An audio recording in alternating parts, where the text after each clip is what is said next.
Welcome back. It's time that we go ahead and talk about prep girls tennis, one of my favorite fall sports.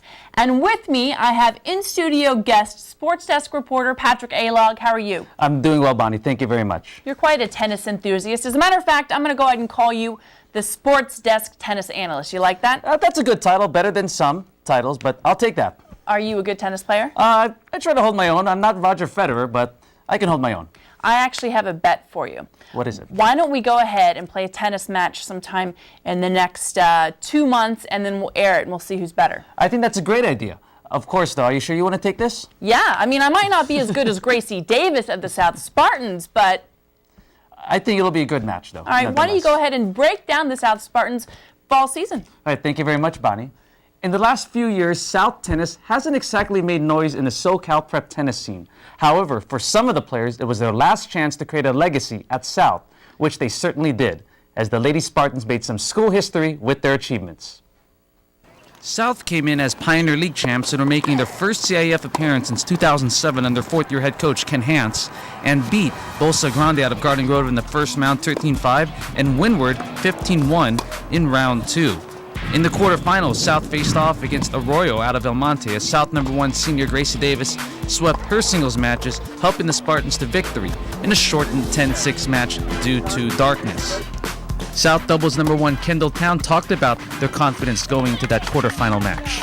We came in nervous but confident because the last 2 matches have gone really well for us, and I think we came in strong. I've invested a lot of time in tennis, and I've always wanted to win league, and we won league this year, and I mean, I want to take it as far as we can in CIF. It was just my other years in high school, we didn't do it, and so it's exciting, and all the girls are trying really hard.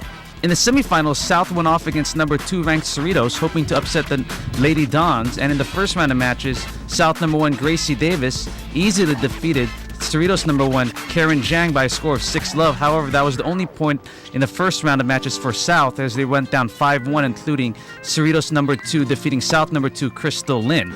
In the second round of matches, Gracie Davis struggled against Cerritos #2 Taylor Heath, losing her match, and after the second round of matches, the Spartans were down 3-9. In the final round of matches, top doubles team for South, Kylie Eder and Kendall Town won their last doubles match. However, that wasn't enough, as South went down to Cerritos by a final score of 13-5.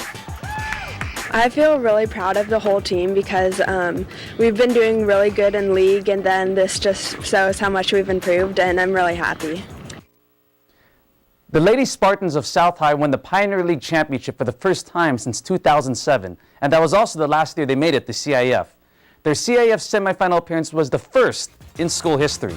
Also, senior Gracie Davis was Pioneer League singles champion, and she was also named South High co-female fall athlete along with volleyball player Desi Kaleva. Also, another Torrance school who made it to CIF was Bishop Montgomery, as they dominated Delray League play the last several years, almost to the point where the real season doesn't begin until CIF. The Lady Knights have been oh so close the last several years in second round losses, as they hope to reach past that round this year. Let's see if they did. In the first round, the 6-time defending Delray League champs faced off against San Gorgonio from San Bernardino and easily won 15-3 with singles players Samantha Jadon and Jacqueline Forbes sweeping their singles matches. In the second round, the Lady Knights traveled to Santa Maria, and after losing in the second round the last 2 years, made it to the quarterfinals for the first time in many years as they defeated the Saints 15-3. And then in the semifinals, the Lady Knights were looking to upset #2 ranked Cerritos. However, they fell short to the Lady Dons as they lost 15-3. Bishop Montgomery head coach Alex Angel talked about advancing past the second round. We definitely want to win the first round, and that second round has been a tough round. We've lost in the last 2 years twice. In the last 2 years, we lost by the score of 10-8, so very close matches, both here at home. So we really want to break through that second round into the quarter, and we definitely want to get to the quarterfinals and see what happens there. And I'll be happy if we just play our best and give it our all, and we'll just see what happens from there. Senior Samantha John talked about what she'll miss about Lady Knight tennis. I'm definitely going to miss my girls. I'm going to miss all the team and the work we put in together, the teamwork, and just the love we all have now. I'm going to miss it. For Bishop Montgomery, the Lady Knights finished undefeated in the Delray League, winning their 6th straight Delray League championship. senior Samantha Judon won the Delray League singles title, while doubles team Shannon Barrett and Kara Sims won the doubles title. And there wasn't the only school that was actually in the playoffs. West, they were 4th in Bay League, and they were the wild card participant. Unfortunately, they lost, but I wanted to go ahead and mention them anyway. Yeah, good success nonetheless for West, considering they didn't even make playoffs in 2010. In case you're wondering why we didn't talk about Torrance and North, well, there's a lot of talent in the Pioneer League, and only the top 2 teams made it to the playoffs. So that was South and El Segundo, right? Yeah, that was correct, Bonnie. But Torrance and North did have some postseason success. Yes, for Torrance, they had their top doubles team of Michelle Park and Sarah Kim made it to CIF doubles sectionals. Unfortunately, they lost in the first round. Well, there's a lot of talent in the South Bay, from tennis to volleyball, and that's what we're going to talk about now. You like those El Camino Warriors? Oh, yes, I do. And you got to see them a little bit earlier in the season. They are now going to the semifinals, and you're going to be bringing us the action. Yes, I will. And let's go ahead and talk about how they got there. We're going to see some graphics now. The Warriors' first round win against Santa Barbara had an impressive showing in Taryn Luafalamea slamming down 15 kills, and Lauren Edwards' 14 kills and 2 aces got him going. And the always reliable and wonderful player, she was also the all-conference MVP, Sarah McFadden, came in with 40 assists. Lauren Edwards finished that win with 2 kills. In the next round, the El Camino faced the number 10 seed Irvine Valley. It was a nail-biter. El Camino falling in 2 of the 5 sets.